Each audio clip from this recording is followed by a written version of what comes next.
Morpheus, je ne suis pas l'élu. Bonjour, je m'appelle Jean-Pierre Michael, je suis comédien et j'ai la chance, entre autres, de doubler Brad Pitt, Ben Affleck, Jude Law, Ethan Hawke, Michael Fassbender et d'autres.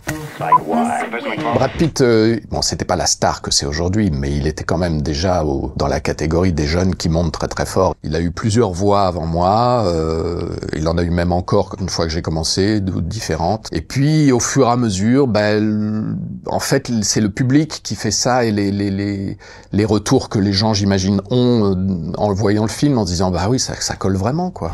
Retourne auprès de ta famille, Tom. Ne bouge pas! J'ai eu la chance de le doubler sur ce premier film et la deuxième chance de le faire avec Richard Darbois qui, lui, doublait Harrison Ford. Alors, Fight Club, c'était au tout début, hein. C'était justement 3-4 films après que j'ai commencé à le faire. Et j'ai fait la bande-annonce. Je veux que tu me frappes aussi fort que tu peux. Pourquoi? Comment est-ce que tu peux te connaître si tu t'es jamais battu? Et je ne sais pas pourquoi j'ai pas fait la suite, comme pour le Mexicain. Bon, écoute, deux hublots sur toi, d'accord? Et puis un grand lit comme ça, avec tout plein de coussins qu'on enlève les os dessus avec du pied de poule, pareil. Alors, c'est pas un des plus difficiles, parce qu'il n'y a pas de choses difficiles, mais c'était un des plus surprenants. Et un des plus étonnants, puisque Snatch, en effet, il prend un accent. Et en plus, si vous l'écoutez bien en VO, il y a beaucoup de choses qu'on comprend absolument pas dans ce qu'il dit, parce qu'il bouffe les mots. Et donc l'auteur, qui devait écrire le texte en français, pareil, lui-même était complètement perdu avec ça. Et donc il s'est retrouvé avec un truc où il ne pouvait pas m'écrire n'importe quoi, donc la seule chose qu'il a trouvé à ce moment-là, c'est me mettre sur la rythmo une barre noire, genre allez à toi d'improviser. Et pendant que Daisy se douchait, le taxi attendait devant une boutique que la dame aille prendre un paquet qui n'avait pas encore été enveloppé parce que la jeune fille qui était censée l'envelopper avait rompu avec son petit ami la nuit précédente. J'avoue que Benjamin Button, c'est un de mes plus beaux souvenirs de travail.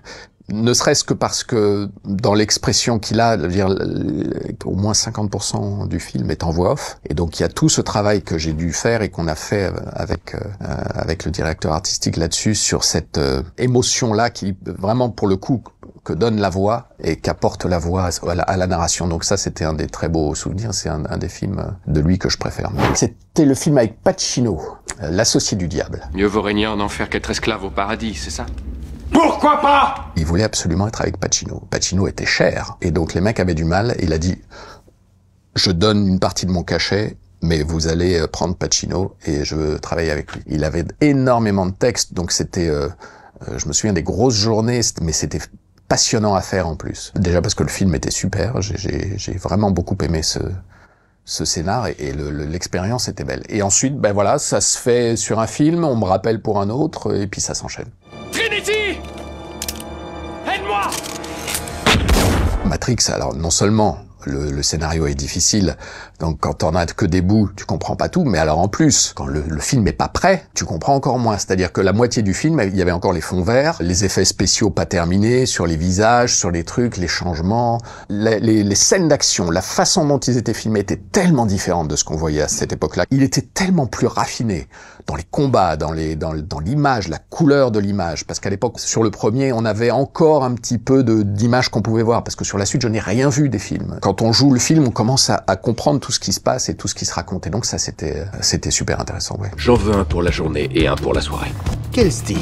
Italien. John Wick, c'est la renaissance de Keanu. Après le jour où la Terre s'arrêtera, il a plus rien fait. Et il a eu cette chance de retomber sur le scénario de John Wick, qui finalement n'est pas une chance directe, puisque ça a été réalisé par